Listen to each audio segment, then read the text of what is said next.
Be Smart Travel. Discovering the Magic of Travel. Presente.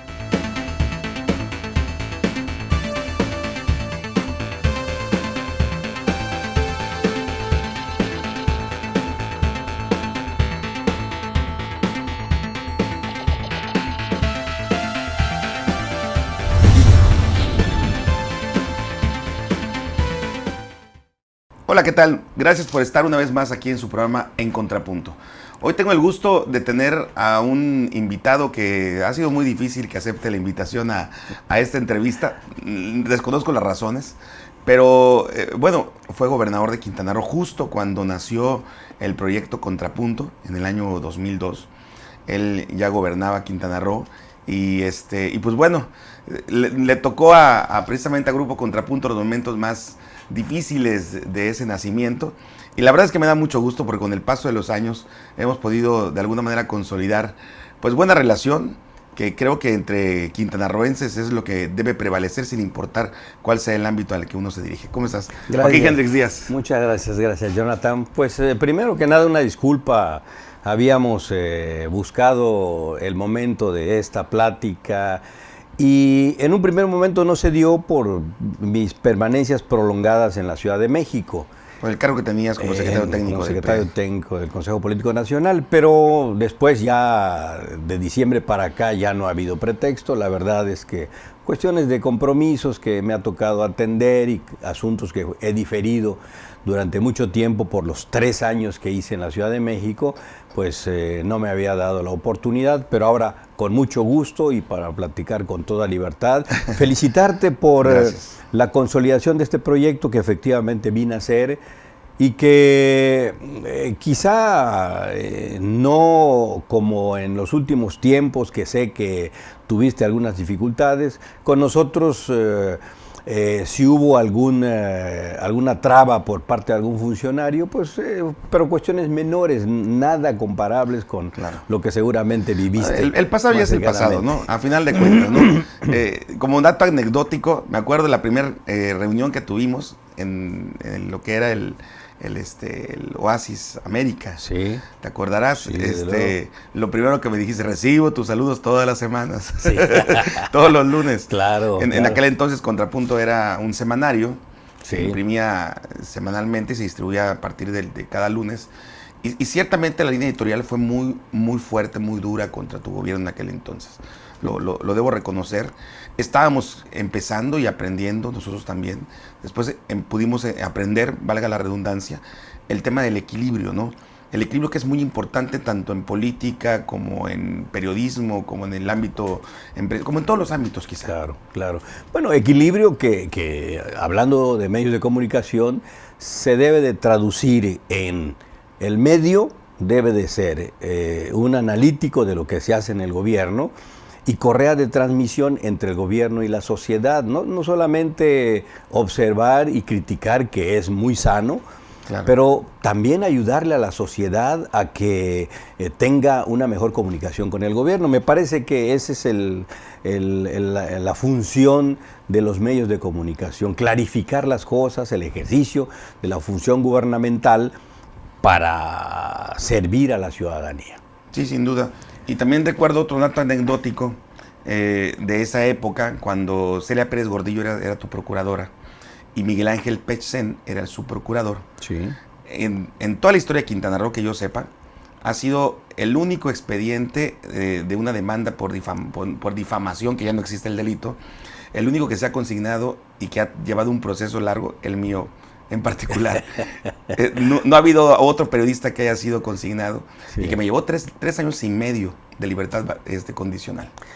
Imagínate nada más. Pero como quiera que haya sido, con las deficiencias que hayan existido, lo cierto es que tú podrás acreditar que no hubo ninguna consigna y que, si bien es cierto que hubieron acciones jurídicas, también hubo oportunidad de defensa y ninguna preocupación. No, por supuesto. No, digo, me defendí bien hasta eso. Pero estás aquí. Hay muchas interrogantes. Joaquín Hendrix Díaz ha ido también evolucionando. No es el político que conocimos cuando le tocó huir de la represión de Mario Villanueva a Madrid.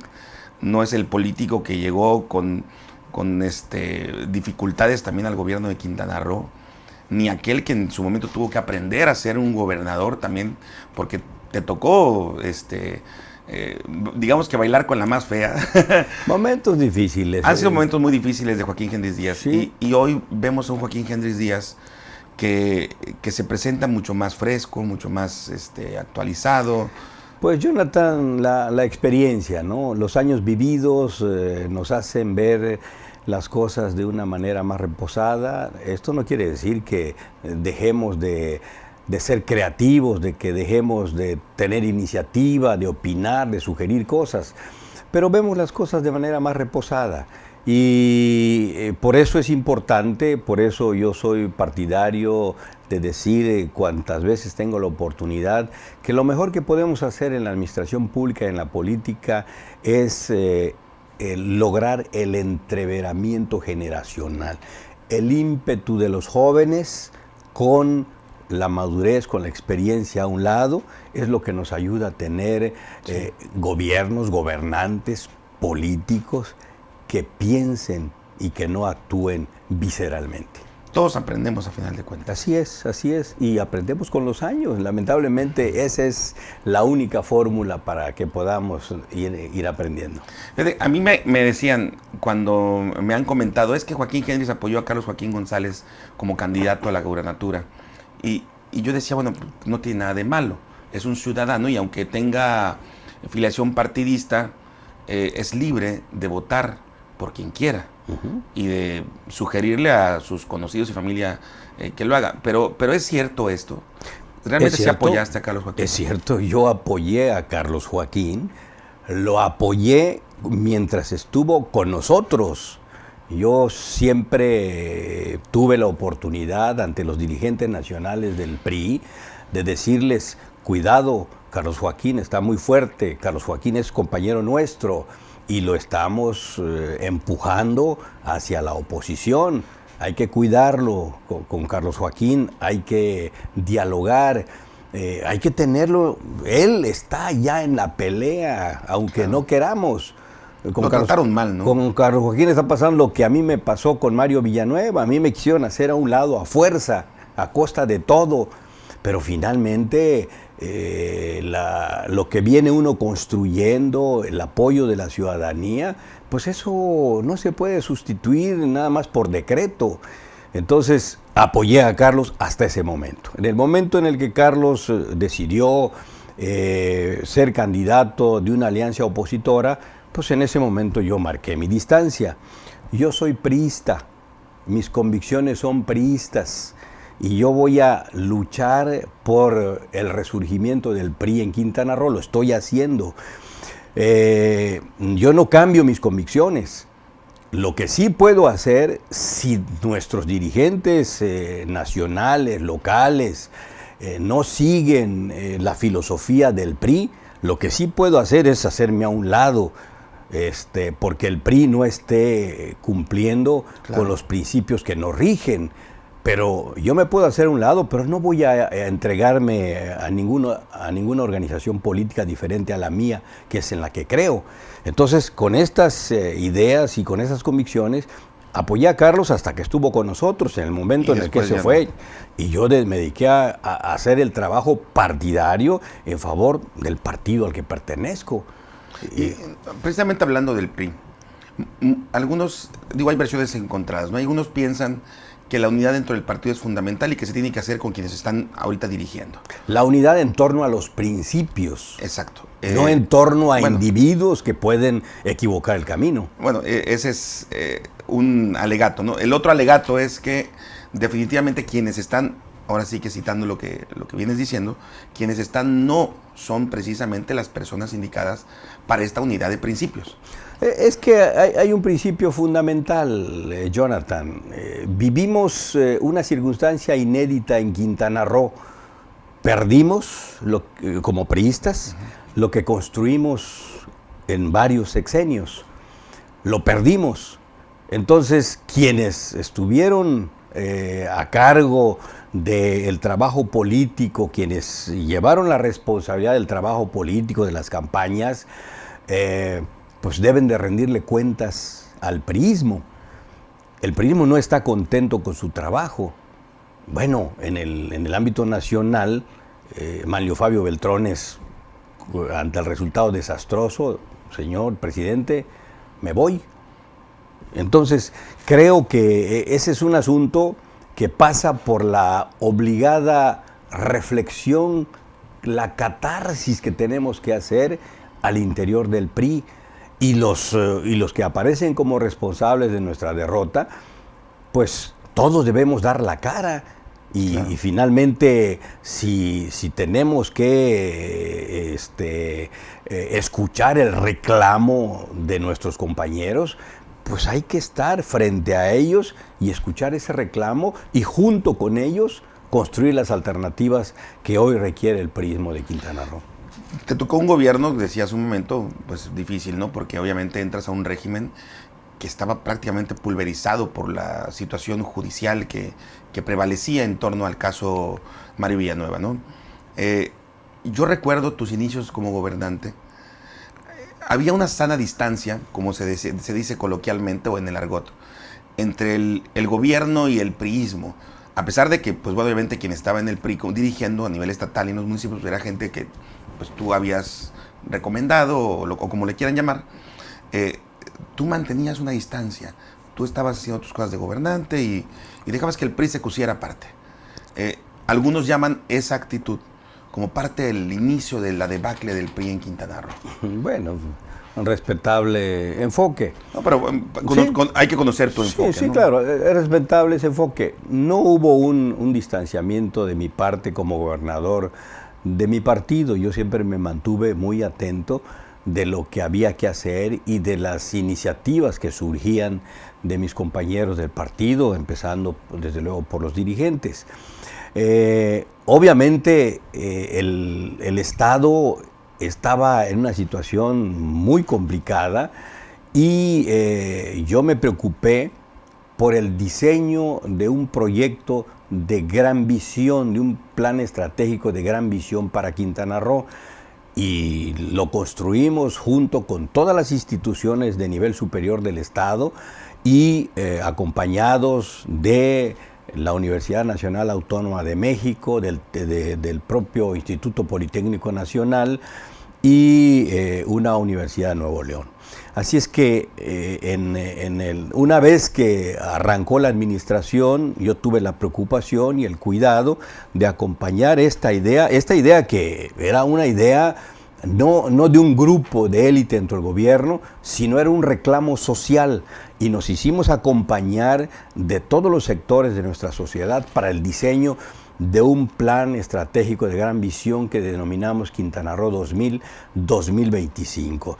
Y este es el documento que nos ha servido de base para muchas de las cosas que ya nos han sucedido en Quintana Roo. El documento que nos permitió entrar de lleno a contender por traer a México o a Quintana Roo congresos y convenciones, por hacer de Quintana Roo un destino golfístico, por empezar a construir marinas turísticas a lo largo de la costa quintanarroense, por construir hidroponía maya para articular el desarrollo del Estado y que no solamente fuéramos turismo en Quintana Roo, sino que incorporáramos al resto de la sociedad a los beneficios del turismo. ¿Y cómo? ¿De qué manera? Pues articulando la producción primaria con esta actividad terciaria y de esa manera empezar a lograr el desarrollo equilibrado del Estado, que después se ha ido diluyendo con el paso del tiempo. Se fue para abajo, pero ahí se fueron bosquejando las ideas de lo que nos toca hacer. Pero esto, reitero, nunca se desvinculó de lo que tenía que hacer el partido. Eso sí, cuidando respetar a todas las organizaciones políticas de Quintana Roo, a todos los partidos, pero nunca, yo creo que ninguno de mis compañeros que participaron activamente en la estructura partidaria de aquel tiempo podrán decir que los abandonamos. Fue creo que tu sexenio el que tuvo más dirigentes del PRI estatal. Sí. Creo que, si no me equivoco, 8 o 9. No tantos, no, fueron 3 o 4. No más. Sergio de la Cruz, José Arjona Carrasco, Rosario Ortiz Yeladaki, si no me equivoco, Gerardo Amaro Betancourt también estuvo. No, él estuvo municipal. Él fue municipal. Sí, Pedro Ramón Peña. Pedro Ramón Peña Chicú. Eduardo Bando no estuvo, ¿verdad? No, fueron, sí, quizás 5 o 6 presidentes del partido. Pero en función también de estrategias partidarias. Coral, el Gallo Coral. Estrategias partidarias rumbo a los procesos políticos, ¿no? Eso no fue por conflictos, ¿no? Carlos Hernández, sexto. Al final. Sí, al final. Sí. Que pero fue el primero que fue. Pero no por conflictos salieron los presidentes de partidos, sino por eran estrategias políticas del momento, ¿no? Entonces, actualmente, ¿cómo ves al PRI? ¿Qué crees que le haga falta? Aparte del cambio de dirigencia estatal y municipales, ¿qué crees que le haga falta al PRIismo? Bueno, al PRIismo y en general, después particularizamos, pero a todos los partidos nos hacen falta cercanía con la gente. Eso es evidente a nivel nacional y en toda la geografía del país.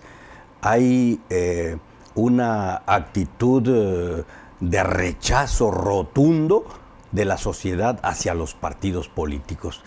Todo lo que sea partidos políticos, si hacemos una revisión de las encuestas nacionales, lamentablemente los partidos políticos, con todo respeto a las actividades profesionales, y ya incluso hasta por abajo de los cuerpos de seguridad de las policías, aparecen los partidos políticos en los últimos lugares. Eso, para el régimen democrático de nuestra nación, es muy lamentable. Que quienes estén surgiendo para hacer gobierno surjan de procesos de partidos que tienen métodos selectivos oscuros y que no hacen una revisión cuidadosa de a quién proyectan. Todo eso nos está repercutiendo y por eso es que la sociedad aborrece hoy a todos los partidos políticos. Sí, bueno, el caso muy concreto, por ejemplo, es de Morena. Que Morena, sus índices de aceptación a nivel nacional no son tan altos como el de Andrés Manuel López Obrador. Sí, así es. Andrés Manuel López Obrador como la figura partidista prácticamente. Así es. Entonces, hay que luchar contra eso, pero para eso se requiere, es mi punto de vista, de una reforma política integral, no una reforma al acomodo de los partidos políticos, sino al reclamo social. ¿Y cuál es el reclamo social? El reclamo social es no más dinero a los partidos políticos, que es mucho el dinero que se va hacia procesos políticos. Sí, hay que ver la manera de hacer una reducción de lo que se invierte en materia política y canalizar más recursos al combate a la pobreza. Menos plurinominales. Ese es un reclamo social también muy importante que se traduce en menos costo para los órganos que se constituyen de esta manera, para el Congreso de la Unión, para los congresos de los estados.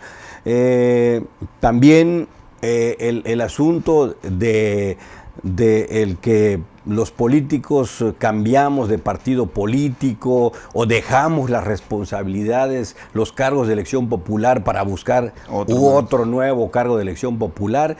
Yo creo que tenemos que legislar para que quien asume un cargo de representación popular lo lleve de principio a fin.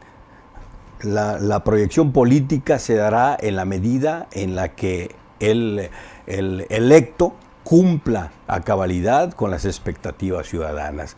En fin, son muchos los aspectos que hay que atender para que la imagen de los partidos políticos se recupere, ¿no?, ante la sociedad. También dicen algunos que sería bueno o que es necesario ya jubilar a políticos que están en muy mala imagen, como Carlos Romero de Champ, Desde Emilio Gamboa Patrón, en fin. Pues sí, Todos esos pues, que han sido vinculados durante muchos años con actos de corrupción y otras cosas más. eso es responsabilidad, sin lugar a duda, de los partidos políticos, de refrescar, de renovar su imagen. Y cuando los procesos de selección de candidatos son más transparentes, pues de manera natural, de manera inercial, se van dando las circunstancias de las que estamos hablando. Muy bien. Hoy es día 10 de febrero. Este programa va a salir el próximo lunes 13. Hace un momento fue la presentación aquí en Cancún del Plan Estatal de Desarrollo del gobernador Carlos Joaquín González. Tú fuiste ya gobernador de Quintana Roo. ¿Qué opinión te da? Bueno, me parece que es muy importante que el gobernador hoy esté cumpliendo con uno de sus compromisos que me parece fundamentales de campaña y de inicio de gobierno, que es la cercanía con la gente. A mí me parece que el que esté ventilando de manera abierta, de manera pública y en un diálogo directo con la comunidad, el proyecto de gobierno, susceptible de medirse, de cuantificarse por parte de la misma gente que está conociendo de viva voz del gobernador sus compromisos, el grado de sus compromisos. Eso es un punto muy importante, que es otra vez el tema de los partidos políticos que se han alejado de las causas ciudadanas.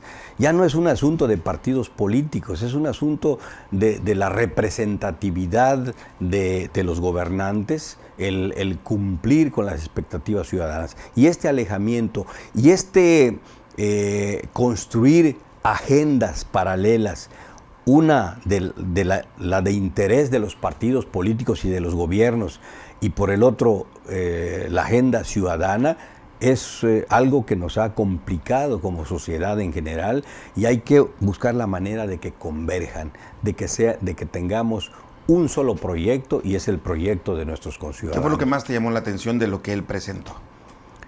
Pues con la deformidad o con la deformación que tengo de una orientación equilibrada del presupuesto y de las necesidades que se viven en el centro y en el sur del estado, a mí me parece que el gobernador esté planteando la necesidad de volver la vista hacia el centro y hacia el sur, de crear proyectos de desarrollo y no estar hablando solamente de asistencialismo. Esto es verdaderamente importante, porque se está pensando en inyectar recursos al centro y al sur, pero para crear desarrollo, para generar economía y no dependencia, no clientelismo electoral. A mí me parece que esta parte de la presentación del gobernador Carlos Joaquín es muy importante. Eso es lo que más te llamó la atención. Eso es lo que yo destacaría. Porque realmente, digo, el formato de cómo interactuó con la gente sí es muy llamativo. El discurso que dio también llama mucho la atención, pero en algún aspecto podría quedar solamente en discurso, ¿no? Es decir, las cosas tan positivas que se pudieron apreciar, como por ejemplo el presupuesto que podía darle a jóvenes para crear empresas, la erradicación de la seguridad por medio de nuevas tecnologías, me parece un proyecto muy ambicioso, eso de poner cámaras en toda la geografía del estado.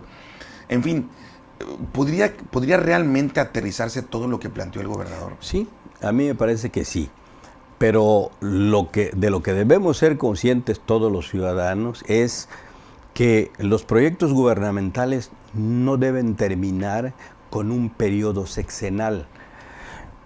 El gobernador puede tener un avance muy importante en la materia, pero debe haber continuidad en los proyectos gubernamentales.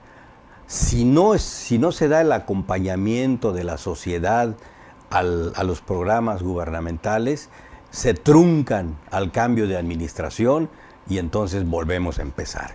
Yo creo que lo más importante es que la sociedad acompañe esta propuesta del gobernador Carlos Joaquín que haga propios los compromisos del gobierno y que en el tránsito de una administración a otra la propia sociedad los defienda y no permita la alteración natural en función del desarrollo de las nuevas tecnologías, de la realidad que se vive en aquel momento, pero que no se desvíe del derrotero que se señala. Yo creo que eso es lo más importante. De esa manera se pueden realizar cualquier proyecto. Tenemos proyectos muy grandes esbozados desde hace mucho tiempo, aquí en Cancún. El proyecto de ese puente sobre la laguna Nichupté entre el presidente y Mr. Frog, que son no más de 1000 metros, y que se ha querido obstinadamente realizar con fondos públicos. Y cada que hay algún recorte en la administración pública, el proyecto se difiere y se difiere. Yo creo que ya es tiempo de que abiertamente empecemos a hablar de la pertinencia de una inversión público-privada. Pues ¿para qué tenemos las innovaciones legales que hacen posible la realización de proyectos de esta manera? O las concesiones con toda transparencia, que no nos preocupe que se otorguen concesiones de esta naturaleza cuando se hacen de manera transparente. La gente consciente de la necesidad de la concreción de un proyecto de este tipo, pues va a pagar por utilizarlo. Yo estoy seguro que se hacen los análisis económicos, los estudios de factibilidad, y es altamente factible la posibilidad de construir ese puente. Pero no solamente eso, hay otros proyectos más grandes también de comunicación por encima de la laguna, hay otros proyectos que tienen que ver con el uso del espejo lagunar, como sucede en las ciudades más avanzadas del mundo, que se utiliza el transporte por encima de los ríos y es un transporte muy económico y además se disfruta. Es una combinación de necesidad de transportación con el disfrute turístico de la zona, ¿no? ¿Qué va a pasar con Joaquín Kendris? ¿Qué viene para Joaquín Kendris más adelante? Pues mira, cuando yo dejé la dirigencia del partido, cuando dejé mi responsabilidad como secretario técnico, se me dijo que me invitarían a participar en alguna otra responsabilidad. Yo estaré esperando. Sí es importante, respondiendo a tu pregunta, eliminar cualquier preocupación de mis compañeros priistas de Quintana Roo en cuanto a mi posible participación en un siguiente proceso electoral. No quiero. Cuando dejé la gubernatura dije textual y categóricamente que no sería competidor de ningún compañero mío en posiciones políticas dentro del Estado. Lo que sea en la Administración Pública Federal, estoy dispuesto a seguir participando, tengo energía, tengo entusiasmo para seguirlo haciendo, pero en el ámbito local no voy a competir con mis compañeros de partido. Lo cual tampoco puede imposibilitar el hecho de que estés en una lista plurinominal.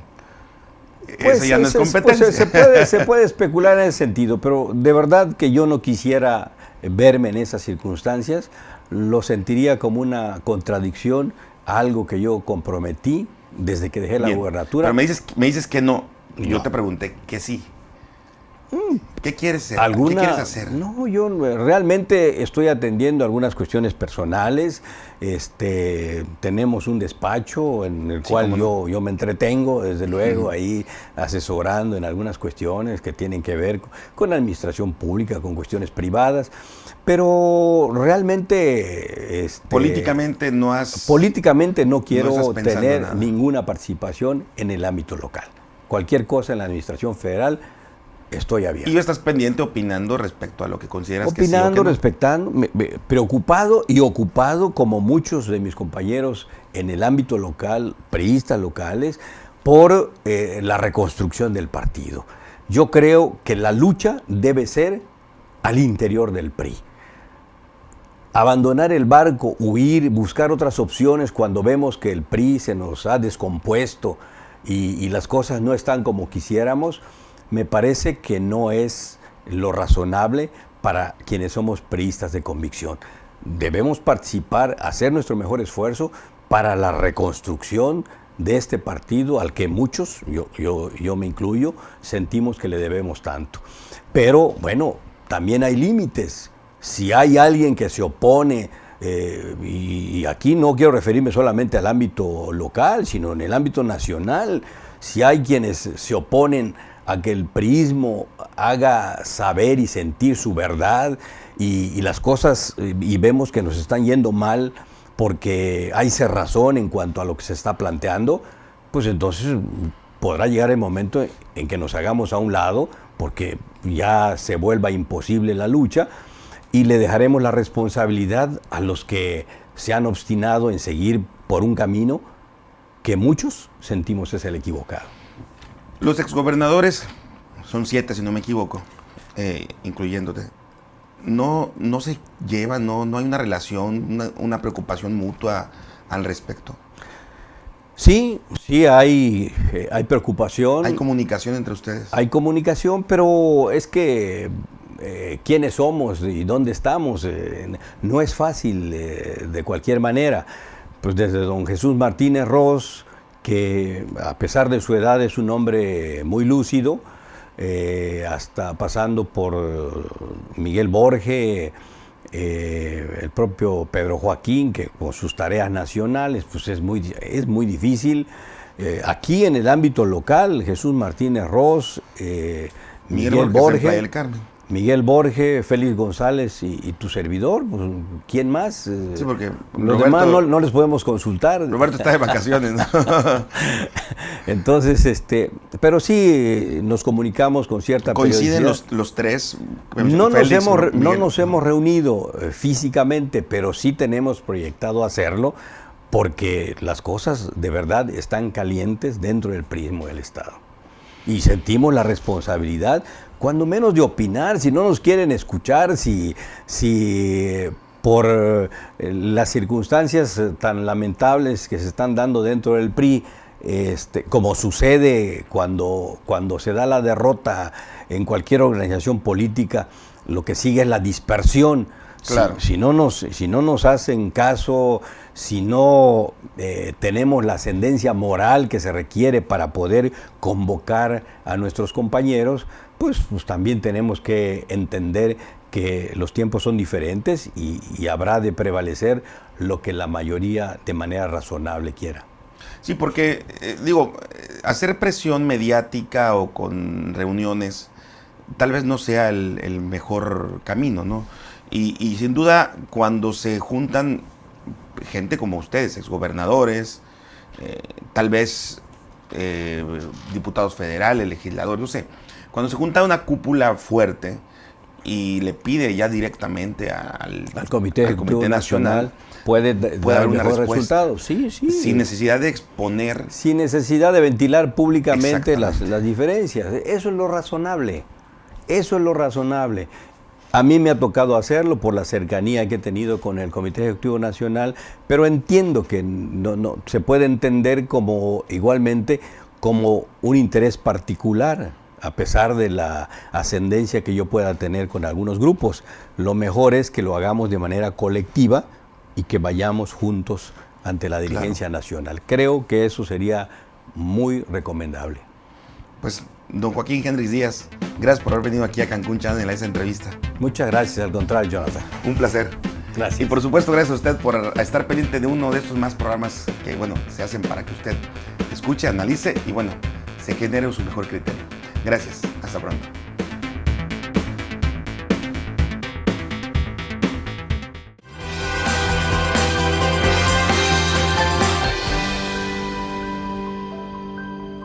Be Smart Travel. Discovering the Magic of Travel presentó.